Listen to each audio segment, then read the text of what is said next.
The room We need smelled to like talk, expensive now. leather What is and it? something The metallic deal's I off, didn't we want have to to name. move. Where I to? sat in a chair I hadn't been told to sit in, hands trembling in my lap, because standing felt like an invitation to collapse.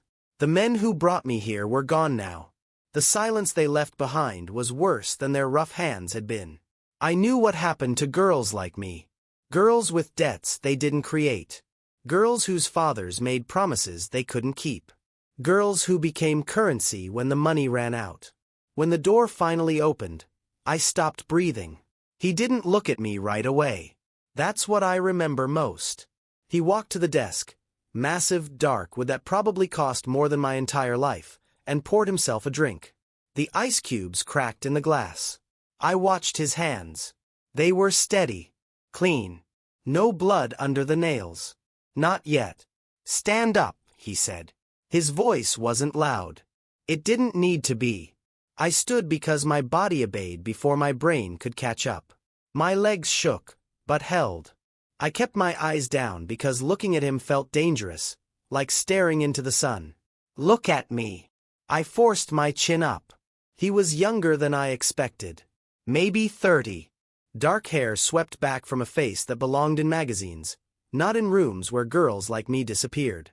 His suit was black, perfectly tailored, the kind that whispered money in a language I'd never learned to speak. But his eyes, they were empty. Not cruel.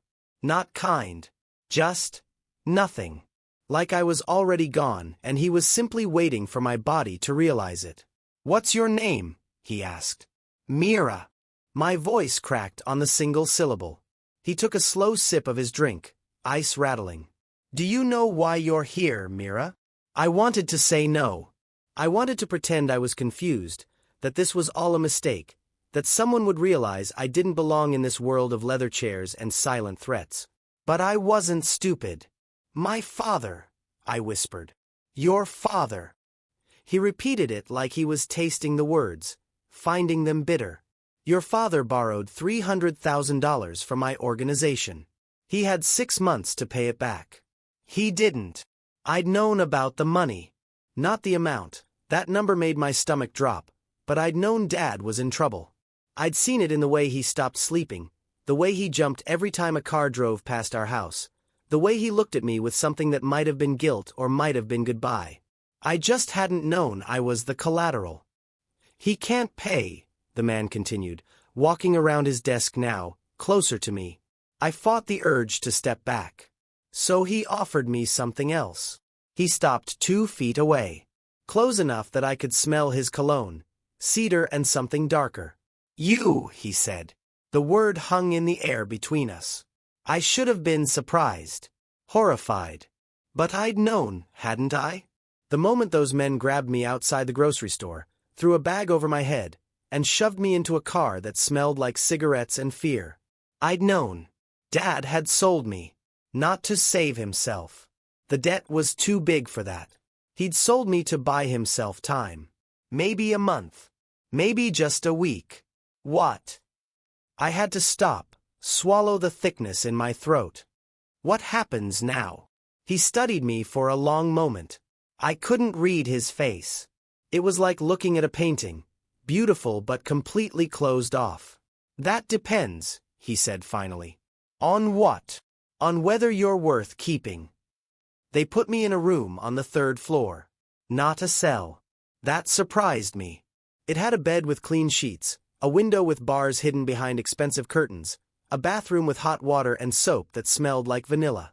A gilded cage is still a cage. I sat on the edge of the bed and tried to make my hands stop shaking. They wouldn't. I pressed them between my knees and stared at the floor.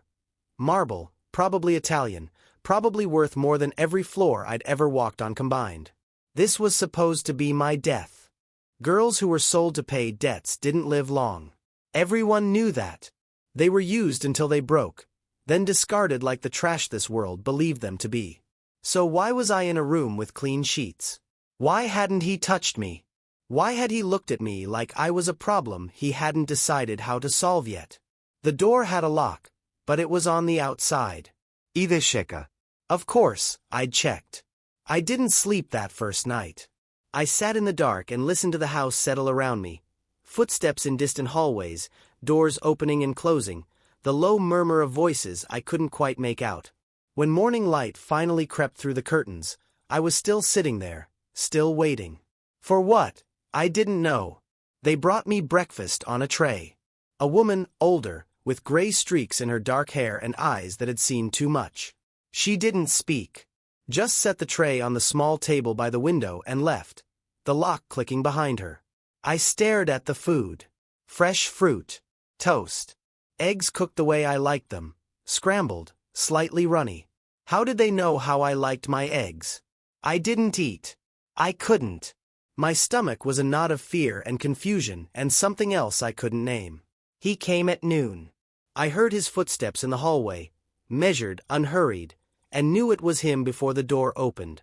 He had a presence that announced itself, the kind of power that didn't need to be loud.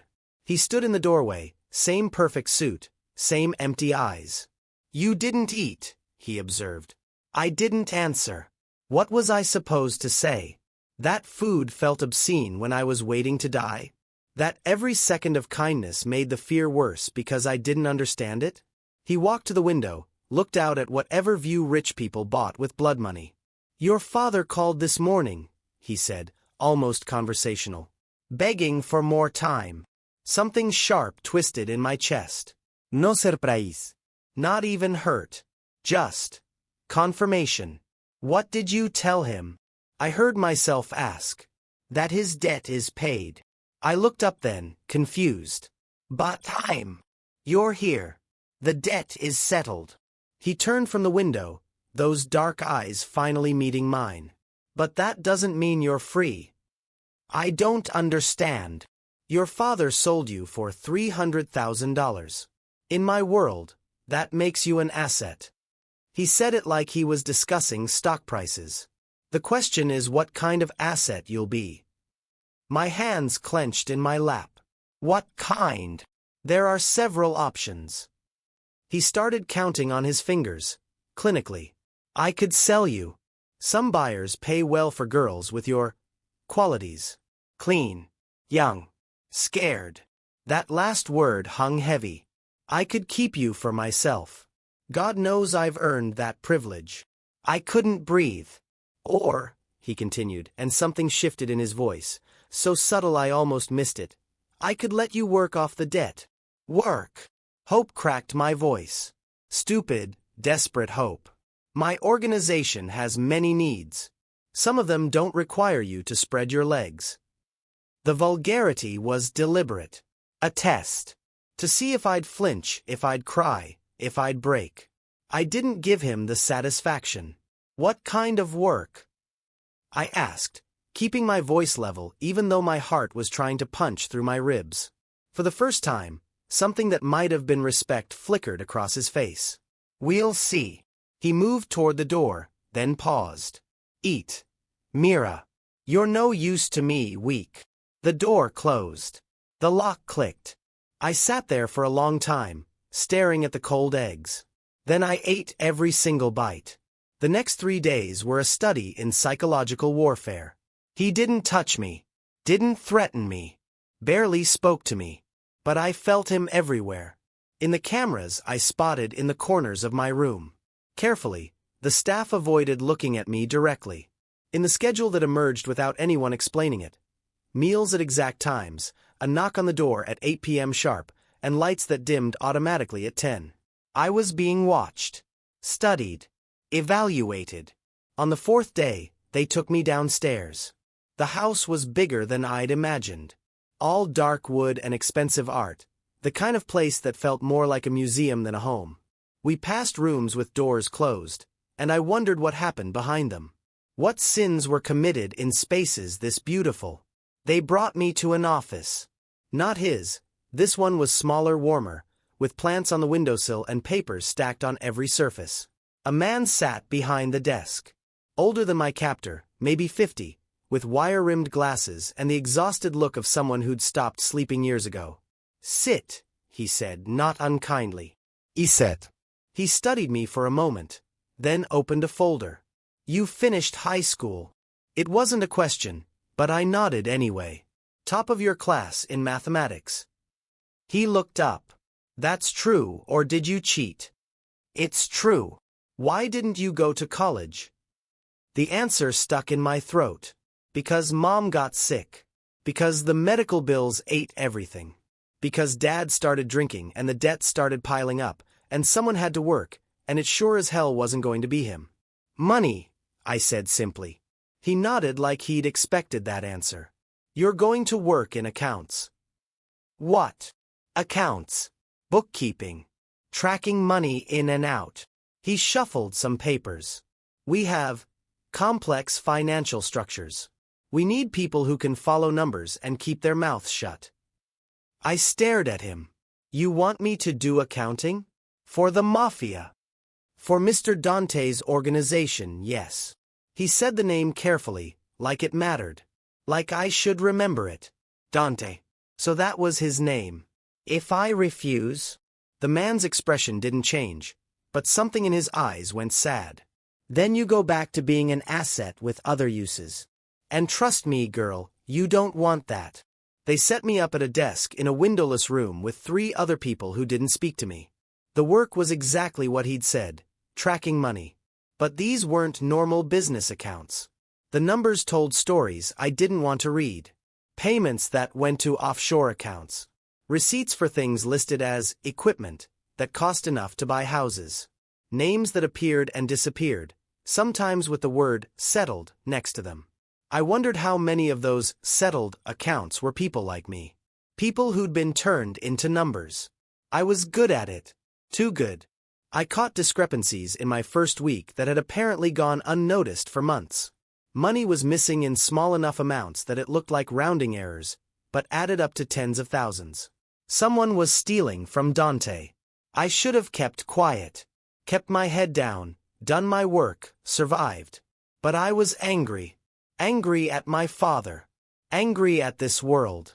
Angry at the unfairness of being good at something and having it matter to people who terrified me. So I compiled a report.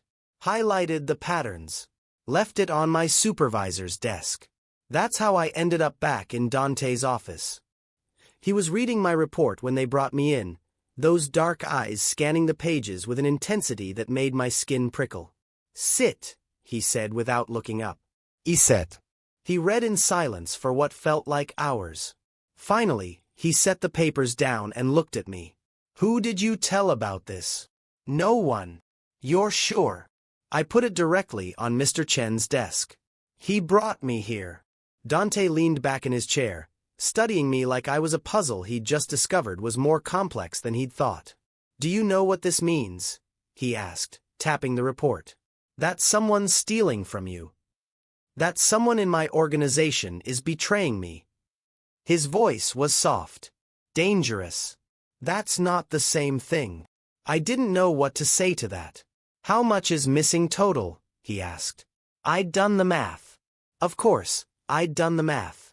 247,000 over 8 months. His jaw tightened. The first real emotion I'd seen from him. Good work, he said finally. I blinked. What? You found something my auditors missed. That's valuable. He stood and walked to the window. You'll continue in accounts, but you'll report directly to me now. Anything unusual, anything that doesn't add up, you tell me first. This was a test. It had to be. And if I don't... He turned, and for just a second, I saw something human flicker across his face. Then you're exactly as stupid as your father, and I've wasted my time keeping you alive. If you're listening to this and thinking you know where this goes, you're wrong. This isn't a story about a girl who falls in love with her captor. This isn't about Stockholm Syndrome or discovering he's secretly good. This is about survival. Real survival. The kind where every choice is between bad and worse, and you make the bad choice because at least you'll live to hate yourself tomorrow. If you understand that, hit subscribe. Because this gets darker. Working directly for Dante changed things. I saw more, heard more, understood more than I ever wanted to.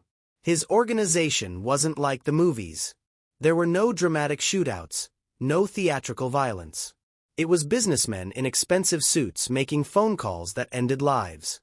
It was numbers on spreadsheets that represented human beings.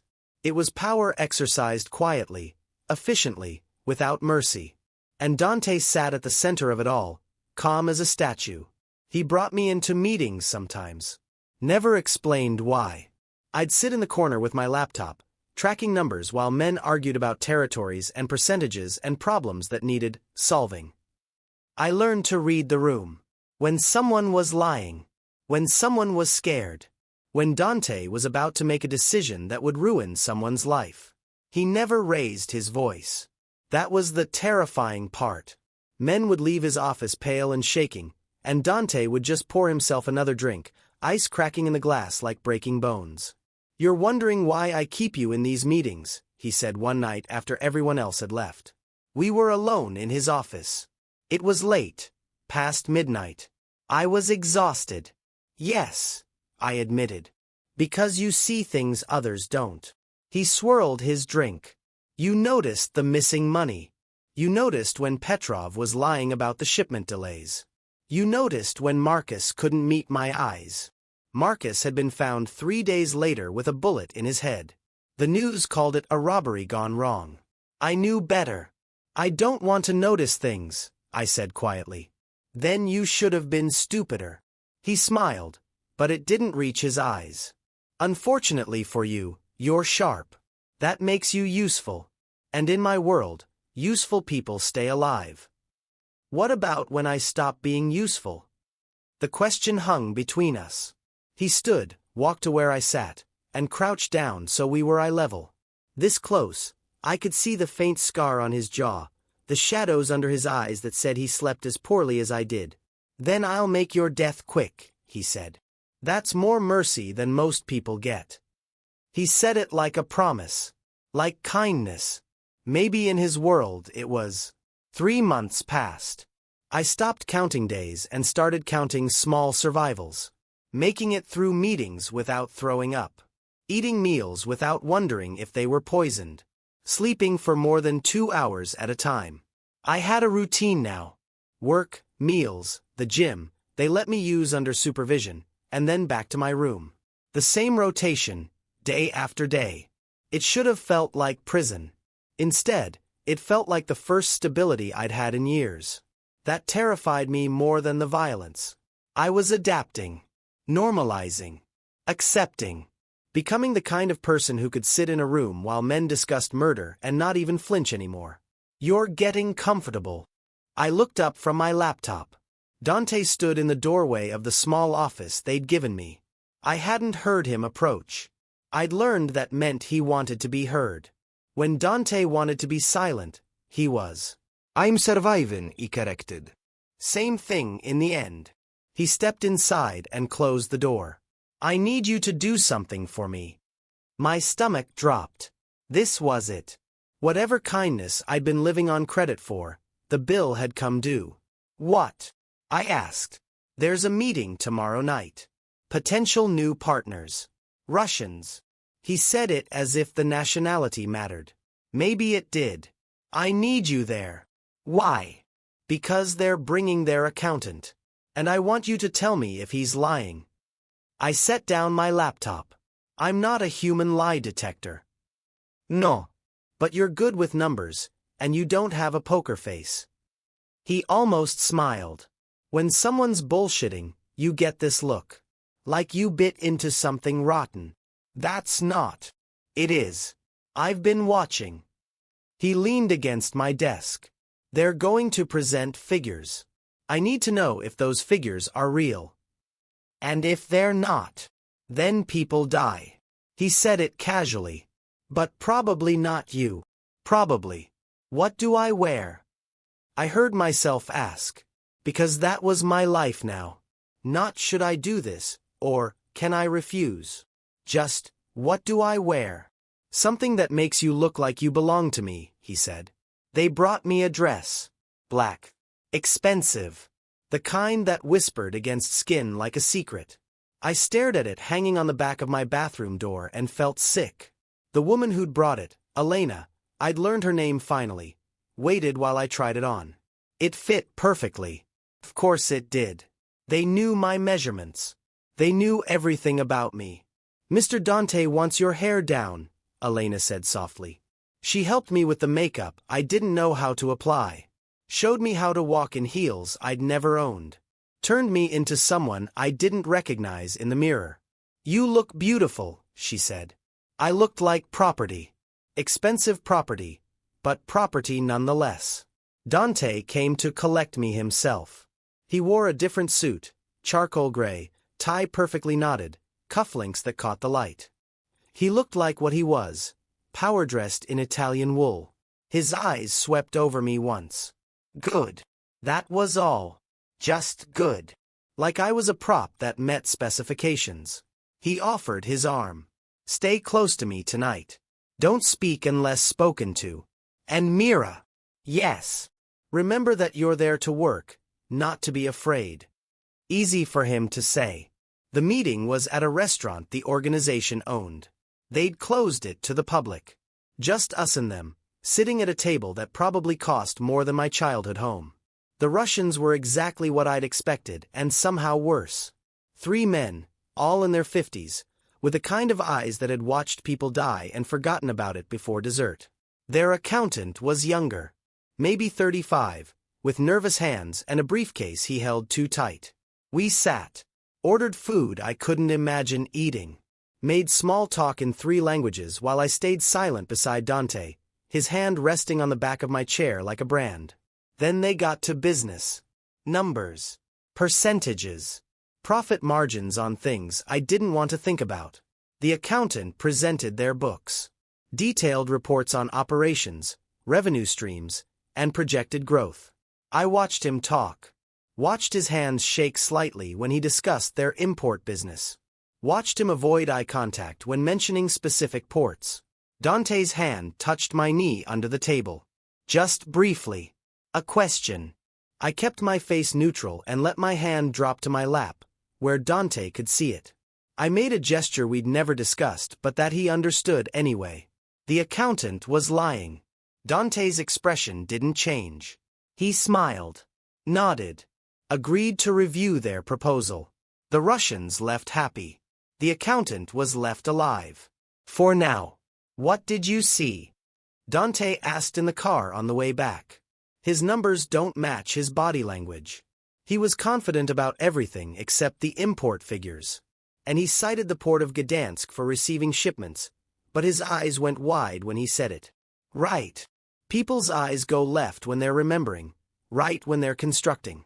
He was making it up. Dante was quiet for a moment. Then he laughed. Actually laughed. It was the first time I'd heard it. The sound was warmer than I'd expected. More human. You're wasted on accounting, he said. What else would I do? He turned to look at me, something shifting in his expression. I haven't decided yet. When we got back to the house, he walked me to my room. The hallway was empty, silent except for our footsteps. At my door he stopped. You did well tonight, he said. Thank you. The words felt strange in my mouth. Thanking him for what? For using me? For keeping me alive long enough to be useful? Mira. He said my name like he was testing how it felt. Do you know why you're still here? My heart was pounding. Because I'm useful. No. He stepped closer. Not threatening. Something else. Useful people are everywhere. I can buy something useful. I can train usefully. Then why? His hand came up and brushed a strand of hair from my face. The touch was gentle. It made me want to flinch and lean into it at the same time. Because you're the first person in 10 years who's looked at me like I'm a person and not a god or a monster. I didn't know what to say to that. That's dangerous, he continued. For both of us. Then he left. I stood in my doorway, heart racing, wondering what the hell had just happened. Things shifted after that night. Subtle changes. His hand on my back during meetings. The way he asked my opinion was by observing my reactions. He started eating dinner in my office sometimes, both of us working in silence that had somehow become comfortable. I was still a prisoner. But the bars were getting harder to see. You should hate me, he said one night. We were in his office. This was happening more and more, me spending evenings there while he worked, and I pretended to work but mostly just existed in his space. I do, I said. Liar. He was right. I was lying. I should have hated him. Should have been planning escape, plotting revenge, holding on to the anger that had kept me alive those first weeks. Instead, I was… what? Adapting, developing feelings, suffering from some kind of psychological break that made captivity feel like safety. You took everything from me, I said, testing the words. Your father took everything from you. I just bought what he sold. That's not better. I didn't say it was. He set down his pen and looked at me directly. I'm not a good man, Mira. I don't pretend to be. Then what are you? Practical. Efficient. Someone who survives in a world that eats the weak. He paused. Like you. I'm nothing like you. You're exactly like me. Just 10 years earlier. Still believing there's a way out that doesn't cost you everything. The words hit like a slap. There is, I said. There has to be. Then find it. He stood, walked to where I sat, and handed me his phone. Call the police. Turn me in. There's enough evidence in this building to put me away for life. I stared at the phone in my hand. This was a test. It had to be. You'll kill me, I said. Probably. He shrugged. Or maybe I'll let you go. Maybe I'm curious to see what you choose. My finger hovered over the screen. I could do it. Call. Run. Take my chances with witness protection, with starting over, with freedom. All I had to do was condemn him. The man who'd kept me alive when he should have killed me. The man who'd given me work instead of using me. The man who looked at me like I mattered. I set the phone down. Coward, he said softly. No. I met his eyes. I'm just not ready to die yet. Something passed between us then. Understanding. Recognition. We were the same kind of broken. If this story is getting under your skin, drop a comment. Tell me what you'd do in Mira's place. I read everyone. The Russians were found dead 2 weeks later. Their accountant is with them. It was made to look like a deal gone wrong with a competing organization. Clean. Professional. The kind of violence that didn't splash blood but erased problems efficiently. Dante told me about it over breakfast. Like it was weather. Like it was nothing. You used me, I said. I used your skills. There's a difference. 3 people are dead. 3 people who were lying to me about shipments that would have gotten my people killed. Yes. He sipped his coffee. I don't feel bad about it. You shouldn't either. But I did. Not as much as I should have. That was the problem. 3 men I'd never met were dead because I'd noticed their accountant's eyes move wrong. And I felt… what? Sad. Guilty. Not enough. Not nearly enough. I'm turning into you, I whispered. He looked up from his paper. No. You're just learning that survival doesn't care about your comfort. I don't want this. Then leave. He said it simply. Walk out. Right now. I won't stop you. It was the first time he'd offered. I sat there, coffee getting cold in my hands, and didn't move. Why? I asked instead. Why what? Why keep me? Why any of this? I've paid off more than my father's debt at work. You could let me go. You could sell me. You could kill me. My voice cracked. Why do you keep me here? Dante set down his paper. For a long moment, he just looked at me. Because you remind me of someone, he said finally. Who? Me. Before I learned that mercy was weakness. And now. He smiled, but it was sad. Now I'm wondering if that lesson was wrong. My room changed. Slowly. Books appeared on shelves I didn't remember being there. The bars disappeared from the windows. Not removed, just replaced with glass so expensive it wouldn't need them. My door started staying unlocked. I could leave my room. Walk the halls. Access parts of the house I'd only glimpsed. I didn't run. I should have. God knows I should have. But where would I go? Back to my father, who'd sold me. To friends who'd forgotten me. To a life where I'd earned minimum wage and watched my mother die slowly because we couldn't afford the medicine. Here, I had purpose. Terrible purpose, but purpose nonetheless. I was good at what I did. I found problems. Saved money. Caught liars. I was valuable. And value, in Dante's world, meant safety. Or something close enough to mistake for it. You could go to school, he said one night. We were in the library. I discovered it weeks ago. Floor-to-ceiling books, leather chairs, the kind of quiet that felt sacred. I looked up from my book. What? University. Online course. Whatever you want to study. He didn't look at me, kept his eyes on his laptop. You're smart enough. Wasting it on bookkeeping seems criminal. More criminal than kidnapping? Different kind of criminal. I set my book down. Why would you do that? Because I can. He glanced up then. Because watching intelligent people waste their potential annoys me. I'm your prisoner. You're my. He paused, seeming to struggle with the word. Asset. Investment. Whatever.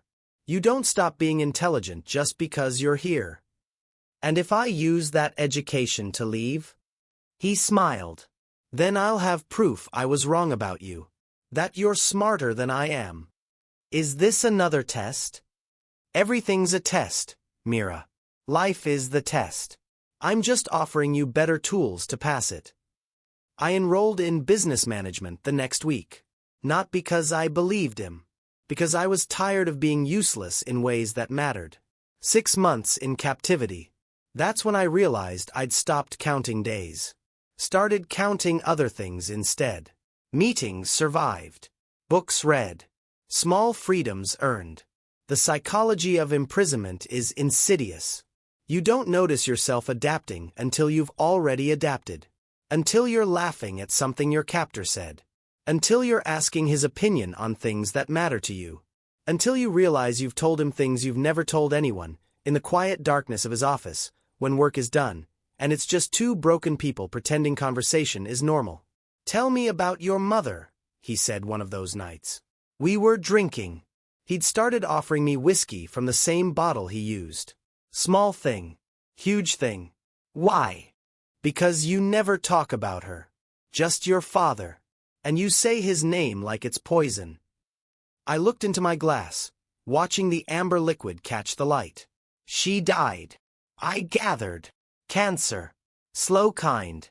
The kind where you watch someone disappear piece by piece until there's nothing left but pain and medical debt. How old were you? 18. Fresh out of high school. Full scholarship to university. I laughed. Bitter. Had to turn it down. Someone had to work, pay the bills, take care of Dad while he drank himself into forgetting. So you gave up everything. What choice did I have?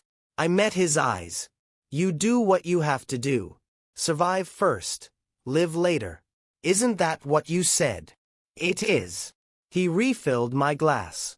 Doesn't mean it doesn't cost you. Everything costs. I drank. The whiskey burned. Good. That's the only real rule. Everything costs, and someone always pays. Smart girl. Smart enough to be trapped. Smart enough to be alive. He corrected. Don't underestimate that. We sat in silence. This was happening more. These nights where we just existed together. Talked about real things. Not the business, not the violence, not the power games. Just two people who'd learned that survival meant becoming someone you didn't recognize. Do you ever regret it? I asked. What? This life. The choices that brought you here. He was quiet for a long time. Every day. Then why? Because regret doesn't undo anything. And going back would mean dying. So I keep going forward. He looked at me. Same as you. Something happened in month 7. An attack. Another organization trying to move into Dante's territory. I was in my room when the shooting started. Real shooting. Not movie sound effects. The crack of gunfire that makes your ears ring and your body forget how to breathe. Elena burst into my room and grabbed my arm. Come? Now. We ran. Through hallways I'd learned to navigate. Downstairs I'd counted 100 times, into parts of the house I'd never seen. A panic room. Steel door, reinforced walls. Enough supplies to survive a siege. Dante was already there, blood on his shirt sleeve. You're hurt, I said stupidly. I'm alive. He was on a phone, barking orders in Italian. Stay down. Stay quiet. More people flooded in. Guards. Staff. The inner circle. The door sealed. And we waited. The sound of gunfire was muffled but not gone. I could hear shouting. Something that might have been screaming. I sat in a corner, knees pulled to my chest, trying not to shake. Dante finished his call and came to sit beside me. You okay? He asked. I wanted to laugh. Was I okay? I was in a panic room while people killed each other in the house above us. What part of that was okay? I'm alive, I echoed his words. He smiled slightly. Good answer. How bad is it? Bad enough that I'm down here instead of up there. He checked his phone, frowned. But we'll survive. We always do. How can you be so calm? Because fear doesn't help. Panic doesn't help. Being calm and making good decisions, that helps. I stared at him. You're insane. Probably. He looked at me then, really looked at me. But I'm insane and alive. That's better than sane and dead. An explosion rocked the room. The lights flickered. Someone screamed. Dante's hand found mine in the dark. He held it. Not tight. Not possessive. Just held it. Like an anchor. Like comfort. Like he needed it as much as I did. We sat there for 3 hours while his world tried to tear itself apart above us. His hand never left mine. When it was over, when the all-clear came and the doors unsealed, we emerged to a house that looked like a war zone. Bullet holes in walls. Blood on expensive carpets. Bodies covered with sheets in the foyer. 8 of Dante's men were dead. 15 of the attackers. He walked through the carnage like he was inspecting property damage. Assessing. Making decisions about cleanup, retaliation, and security improvements. I stood in the middle of it all and felt nothing. That was the scariest part. Not the fear. Not the horror. The nothing. I'd seen people dead before. In movies, in pictures, on the news. But this was different. This was real blood pooling on real floors. Real people who'd been breathing hours ago and now weren't. And I felt nothing. Just tired. Just grateful I was alive. Mira. Dante stood in front of me. He'd washed the blood off his hands but hadn't changed his shirt. I need you to go to your room, he said gently. This isn't for you to see. I've already seen it. I know. But you don't need to see what comes next. What came next was interrogation. Torture, probably. The kind of things that happened in basements of houses this big. Elena took my arm again and led me away. I went. I didn't even argue. Subscribe now if you want to know what breaks her. Because something is about to. I didn't see Dante for 3 days after the attack. He was busy. Rebuilding. Retaliating. Doing whatever violent men do when someone tries to kill them. I worked.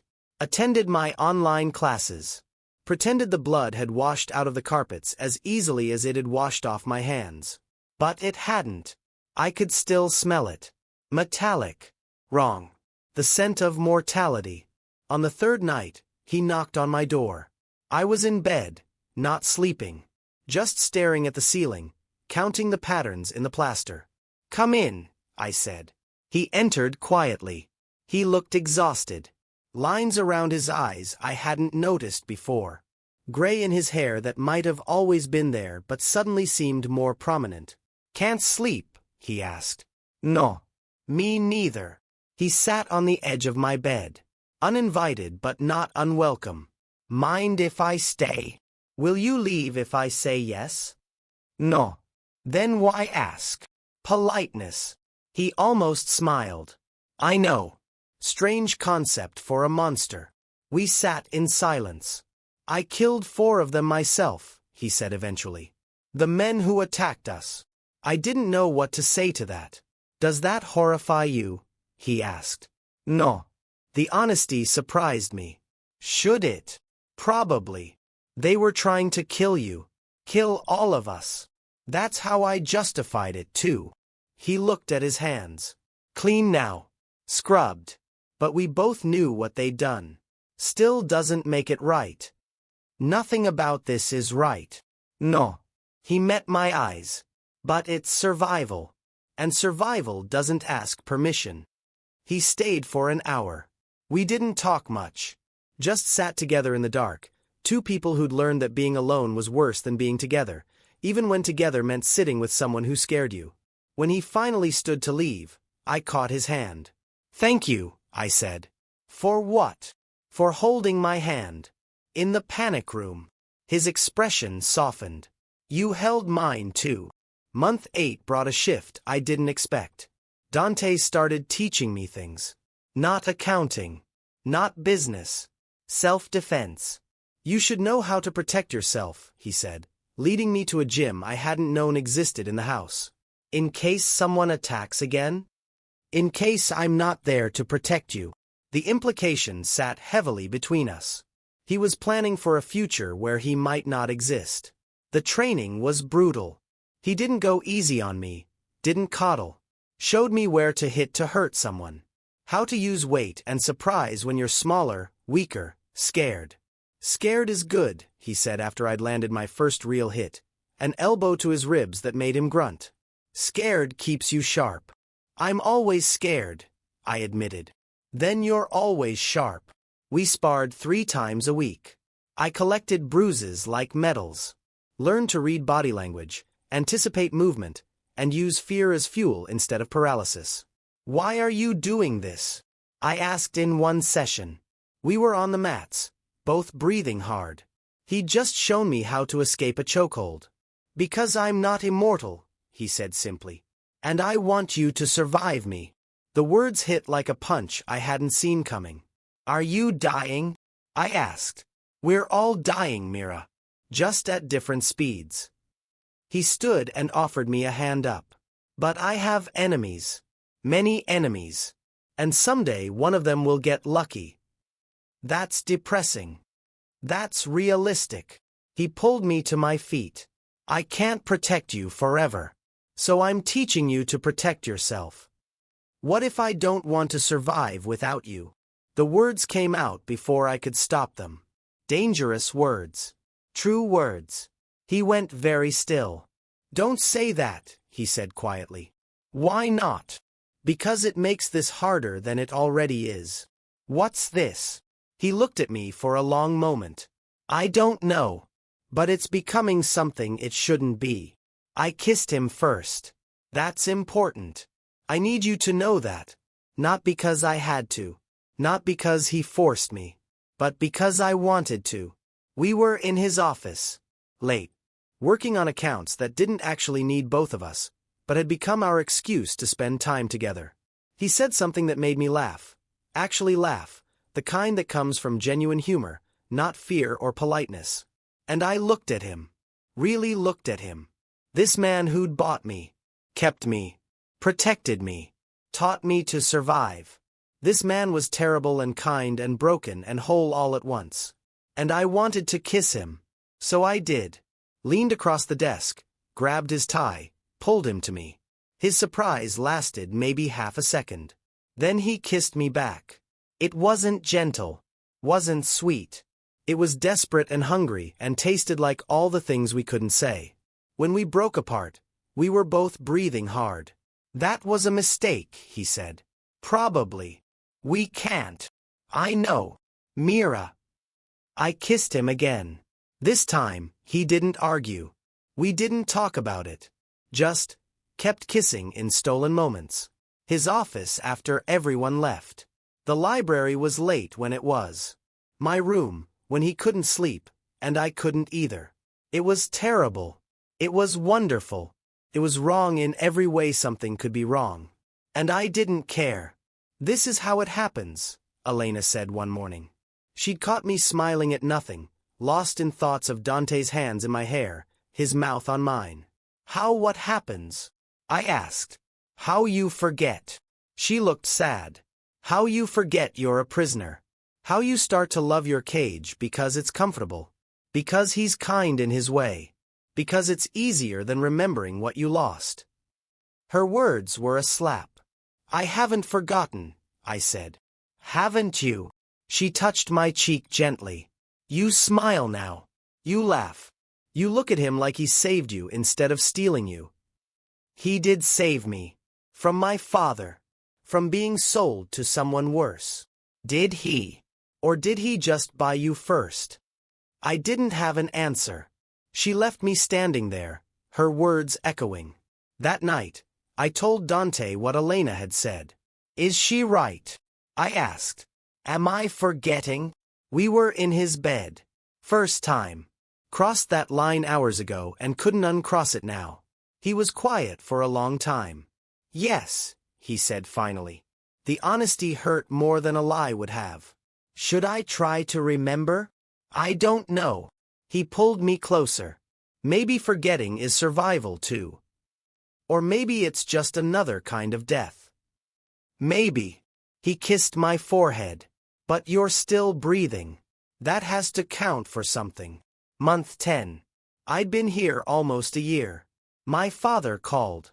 First time since he'd sold me. Dante brought me the phone himself. You don't have to talk to him, he said. I know. But I took the phone. Mira. Dad's voice was shaky. Drunk probably. Baby girl, is that you? I didn't answer. I'm so sorry. I never meant. I didn't know what else to do. They were going to kill me. I had to. You sold me, I said flatly. I saved us both. The debt is paid. You're alive. I'm alive. We. There is no we. My voice was ice. You sold your daughter to save yourself. There's no coming back from that. Mira, please. I hope the time you bought was worth it, I said. I hope every day you wake up, you remember what you traded for it. I hung up, handed the phone back to Dante. Feel better? He asked. No. I felt empty. But at least I feel something. He pulled me into his arms. Let me cry into his shoulder while the man who'd stolen me gave me more comfort than the man who'd raised me ever had. The irony wasn't lost on me. I'm in love with you, I told him one night. We were in his bed again. This had become our routine. Our terrible, wonderful routine. He went still. Don't, he said. Too late. Mira. I know all the reasons this is wrong. I know what you are. What you've done. I know this whole thing is probably some psychological phenomenon with a name I learned in psych class. Then why? Because knowing doesn't change feeling. I propped myself up and looked at him. You're terrible. You're violent. You're everything I should run from. Yes. But you're also the only person who's seen me as more than a burden or a transaction in years. You're the person who taught me I could be valuable for more than my silence. And I touched his face. I love you for that. Even though I shouldn't. He closed his eyes. I can't love you back. Why not? Because love is weakness. And weakness gets you killed in my world. Is that true? Or just easier to believe? He pulled me down, kissed me hard. Don't ask me to choose between you and survival. I'm not asking you to choose. I'm asking you to admit you already have. He didn't answer. But he held me tighter. And that was answer enough. The end began on a Tuesday. Routine day. I was working. He was in a meeting. Normal. Then the alarms. Different from last time. Not an attack. Something else. Elena ran into my office. Get to the panic room. Now. What's happening? Police. FBI. Someone talked. She grabbed my arm. Move. FBI. The word froze me. This was it. The way out. The rescue. The thing I should have wanted from day one. Why wasn't I moving? Mira. Elena shook me. We have to go. Where's Dante? Handling it. Come on. But I didn't move toward the panic room. I moved toward his office. Mira, no. I ran. Dante was at his desk, shredding documents, wiping hard drives. Controlled chaos. Men running everywhere, destroying evidence, preparing for the siege. You need to leave, he said without looking up. Come with me. Can't. Someone has to stay. Take the fall. Buy everyone else time. Then I'm staying too. Now he looked up. Don't be stupid. I'm not. I'm being. I didn't have a word. Loyal. Loving. Completely insane. I'm staying, he repeated. Mira. He crossed to me and grabbed my shoulders. Listen to me. You have a choice right now. You can go to the panic room and wait this out. When they find you, you tell them I kidnapped you. Held you prisoner. You're a victim. They'll believe you because it's true. I don't want. Or you stay here, and you go down with me. Accessory. Accomplice. Everything I am, you become. His eyes searched mine. This is your one chance to get out clean. Take it. What if I don't want out? Then you're as crazy as I am. The sound of battering rams on doors echoed through the house. Time was up. Go, he said. Please. I kissed him instead. Hard. Fast. Like goodbye. Then I ran. Not to the panic room. To my room. Grabbed the laptop they'd given me, the one with all my coursework, all my legitimate life. Sat on the bed and waited. When they broke down my door, I had my hands up, tears streaming down my face, looking exactly like what I was supposed to be. A victim. They separated us immediately. Put me in one room, him in another. Hours of questions. Who was I? How did I get here? What did I know? I told them the truth. Sort of. That my father sold me to pay a debt. That Dante kept me. That I'd been here almost a year. But when they asked if he'd hurt me, I said no. When they asked if I'd been forced to do illegal work, I said no. When they asked if I wanted to press charges, I said no. The FBI agent interviewing me looked confused. Ms. Chen. It's Mira. Mira. You were kidnapped. Held against your will for 10 months. You're saying you don't want your captor prosecuted. I'm saying. What was I saying? I'm saying it's complicated. It's not complicated. It's human trafficking. Then why am I alive? Why did he teach me skills instead of? I couldn't finish. Maybe he was grooming you. Maybe. I met her eyes. Or maybe he's complicated. Maybe people are complicated. Maybe the world isn't as simple as victims and perpetrators. That's Stockholm Syndrome. Or maybe it's just survival. I echoed Dante's words. You survive however you can. And sometimes survival looks wrong from the outside. They kept me for 3 days. Asked the same questions in different ways. I gave the same answers. Finally, they let me go. Not home. I didn't have a home. To a hotel. Victims' services. A social worker who looked at me with pity I didn't want. You're free now, she said. You can start over. Free. The word felt foreign. Dante took a plea deal. 20 years. Out in 12 with good behavior. I heard about it third hand, from a news article I shouldn't have been reading. They said he'd cooperated. Given up names, accounts, everything. Burned his empire to ash to save the people who'd served him. That was Dante. Brutal efficiency even in defeat. I wanted to visit him. They said no. I wasn't family. Wasn't anything legal. Just a girl he'd bought and kept and somehow, impossibly, taught to believe she mattered. 2 years later, I finished my degree. Business management. Top of my online class. Got a job. Legitimate. Boring. Safe. Hated every second of it. Because I'd learned something in that house. Something terrible and true. I wasn't meant for safe. I was meant for sharp edges and careful calculations and the kind of work where mistakes had real consequences. I quit after 6 months. Started my own consulting firm. Forensic accounting. Finding money that people wanted hidden. Catching liars. The skills Dante taught me turned legitimate. Well, mostly legitimate. Some of my clients weren't exactly upstanding. But they paid well, and the work was interesting, and I was good at it. Great at it. The best. And at night, I'd lie in bed in my expensive apartment that I'd earned and think about a man in prison who'd probably forgotten me. A man who'd stolen me and saved me in the same breath. A man I'd loved despite every reason not to. Year 4. He got out early. Good behavior. Overcrowding. Whatever excuse the system used when powerful men had served enough time to satisfy optics. I found out from Elena. She called me out of the blue. He's out. I know. I'd known for weeks. Had people watching. Waiting. Will you see him? She asked. Should I? That's not for me to answer. But I did see him. Not because I reached out. Because he found me. Showed up at my office like a ghost. Like no time had passed. He looked different. Thinner. Grayer. Harder somehow, like prison had burned away whatever softness he'd let me see. You did well for yourself, he said, looking around my office.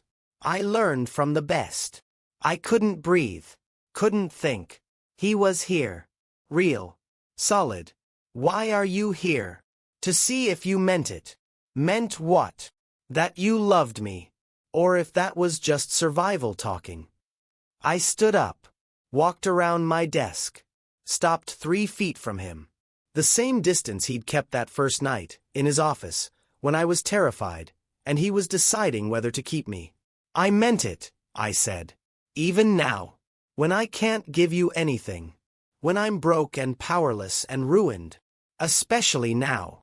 He smiled. The real smile. The one I'd only seen a handful of times. That's stupid, he said. Probably. You could have anyone. Do anything. Be anyone. I know. So why? I closed the distance between us. Kissed him like I'd kissed him that first time. Like it was a choice, not a compulsion. Because it was a choice. Finally, actually, a choice. When we broke apart, he rested his forehead against mine. I can't protect you anymore, he whispered. I don't need protection. You taught me that too. I can't give you the life you deserve. Good. Because the life I deserve is complicated and probably wrong in 100 ways. I smiled. Just like you. You're crazy. Probably. This won't be easy. Nothing worth having is. He pulled me closer. I love you. I should have said it before. In that house. When it mattered. It matters now. Does it? More. I kissed him again. Because now it's real. Not captivity. Not survival. Just us. Just us, he echoed. And somehow, impossibly, that was enough. That was the moment I realized surviving him would be harder than dying. Because death is easy. Final. Done. But surviving. Surviving means living with the choices you made. The person you became. The love that shouldn't exist but does anyway. Surviving means waking up every day and choosing him again, even when the world says you shouldn't. Even when you're not sure you should. Even when it's hard. Especially when it's hard. That's the real story. Not the girl who got saved. But the girl who chose to stay. Even when she was free to leave. If this story touched you, subscribe so you don't miss the next one. Because survival stories don't end. They just become different chapters of the same painful, beautiful, impossible truth. We survive who we love. And sometimes, who we love is exactly who we shouldn't.